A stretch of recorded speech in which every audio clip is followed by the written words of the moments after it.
be honest. How much time, money, and energy have you spent just trying to look normal? Not flawless, not red carpet ready, just acceptable. Every serum, every trend, every must-have routine, it all starts with a whisper. Your bare face isn't good enough. And when that whisper becomes your own voice, that's how they win. Because the truth is, feeling like you're never enough isn't an accident.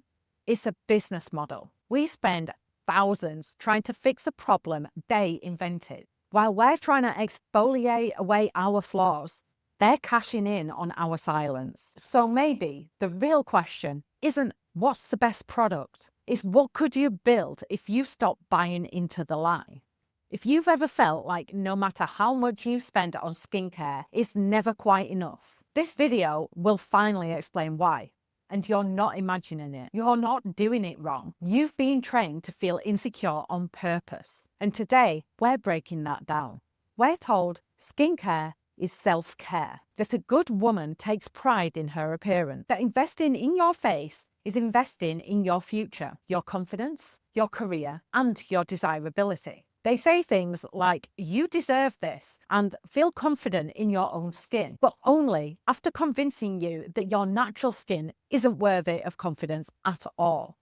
And the lie is, they don't want you to feel beautiful. They want you to feel almost beautiful, just close enough to hope and just far enough to keep spending. This isn't just about a cleanser or a serum. It's about a carefully constructed machine designed to keep women in a state of low-level panic about their appearance, especially our skin. It's marketed as empowerment, but it's really a slow bleed of your time, money, and self-trust. Every flawless ad, every filtered influencer, every anti-aging campaign masters wellness or confidence is all built on one thing: the belief that women are only as valuable as we are visually pleasing. And who profits from that belief? The £500 billion beauty industry, built by exploiting women's fears, sustained by making sure you never feel finished. You were never meant to be done. Because the moment you feel okay in your skin, they stop making money. The real goal of the skincare industry isn't healthy skin, it's repeat spending. It's dependency. You're not buying results, you're buying hope. And the moment you stop hoping, you stop spending. That's why the marketing never lets you feel done. There's always one new flaw to correct, a new must-have step, a new problem to fear. And this isn't accidental, it's engineered. Psychologist Renee Englund calls this beauty sickness, a cultural condition where women become so consumed by appearance we can't focus on anything else. When we're beauty sick, we cannot engage with the world because our body obsession holds us back. And that obsession is not natural, it's fed to us. Think about it. Women spend an average of an hour a day thinking about how we look. That's 365 hours a year, almost 10 full working weeks spent self-monitoring.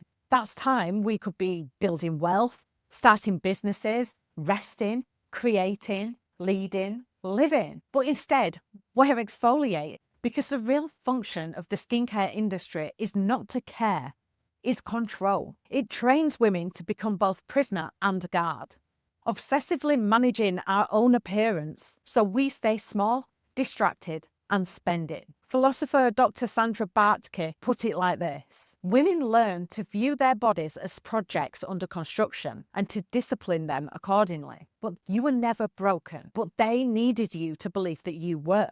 So you'd buy the solution again and again. Skincare is one of the only industries where visible results aren't the goal. Ongoing dissatisfaction is. If a product worked permanently, you'd only buy it once, but that's not what they want. Instead, they build routines that encourage overuse, damage your skin barrier, and leave you dependent on the next new fix. It's a known phenomenon, overtreatment syndrome. Too many exfoliants, too many actives, and suddenly your skin is more sensitive than ever. The science says your skin is self-regulating. It knows how to repair itself. But when you strip it down and overload it, you disrupt its natural rhythm. And that problem skin they just warned you about, you just bought it. Confused skin keeps you coming back.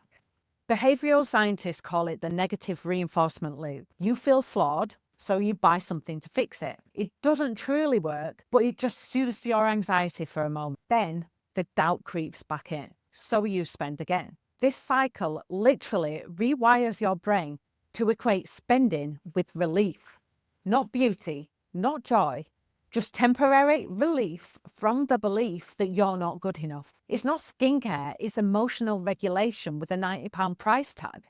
They tell you it's about empowerment, that you're choosing to look after yourself, that you're taking control. But here's the paradox. When your choice is shaped entirely by fear, shame, and surveillance, is it really a choice at all? We call it a routine, but what it really is obedience. As a scientist, I was taught to look at the system, not just the symptom. And this system was never designed to help women feel beautiful. It was designed to keep us trying to fix what was never broken, trying to earn back our worth. Because the moment we stop trying to fix our faces, we start focusing on our voices, our money, our power.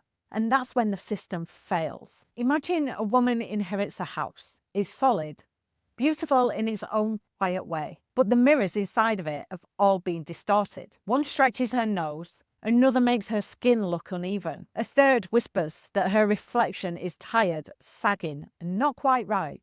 Every day she walks through that house, seeing herself through these mirrors. At first she tries to ignore them, but over time she starts to believe them. She spends years buying tools to fix the reflection, brighter lights, smoothing filters, expensive frames. Not once does she question the mirrors. That's the cost of this lie. Not just the money we spend, though it does add up. Not just the time, though we're pouring hours into routines that were never meant to end. It's the deeper cost, the belief that we are not okay as we are. We are projects, not people. That we must be corrected before we can be loved, admired, seen. This is what the skincare industry profits from. Not your transformation, but your discomfort, your second guessing, your endless effort. And the longer you live in that distorted house, the more natural it starts to feel. You don't have to throw everything away. You don't have to stop wearing makeup or ditch your routine or pretend that you never cared. This isn't about guilt. It's about clarity. Because the most radical thing you can do isn't to reject beauty. It's to stop chasing it out of fear. So the next time you're about to spend, just pause and ask, am I buying this because I want to, or because I feel I'm not good enough without it? That's how you opt out. Not all at once, but choice by choice, thought by thought. Use what you already have and keep what brings joy. Let go of what keeps you small. And if you want something more active to do about this, you can track how much time you spend thinking about your appearance. Notice what triggers that spiral. Choose one product to finish before buying anything new. Take one makeup-free day and go out anyway. Or you could compliment a woman on something other than her looks. Because every small act of defiance becomes a brick in the foundation of something new. Not a perfect face, but a life that feels free, full, and truly yours. And I want to be honest with you, this isn't easy. Even now is something I work on every day. There are still moments I catch myself shrinking and apologizing for how I look when I haven't put my full face on. Still days I feel like I have to earn being seen, but I'm done with hiding. I'm done with making myself smaller just because I'm not wearing the right mask. I know that I'm fine as I am, but after a lifetime of being told that I'm not, by these industries, by media, or by society in general, it's going to take time for me to believe that fully. And that's okay. This isn't about flipping a switch. It's about coming back to yourself again and again until your own voice is louder than theirs. So if no one's told you lately, you are not a problem to be fixed. You were never broken. You don't owe the world perfection. You owe yourself peace. And that starts here. I'm so glad that you're on this journey. And let's keep on learning it together.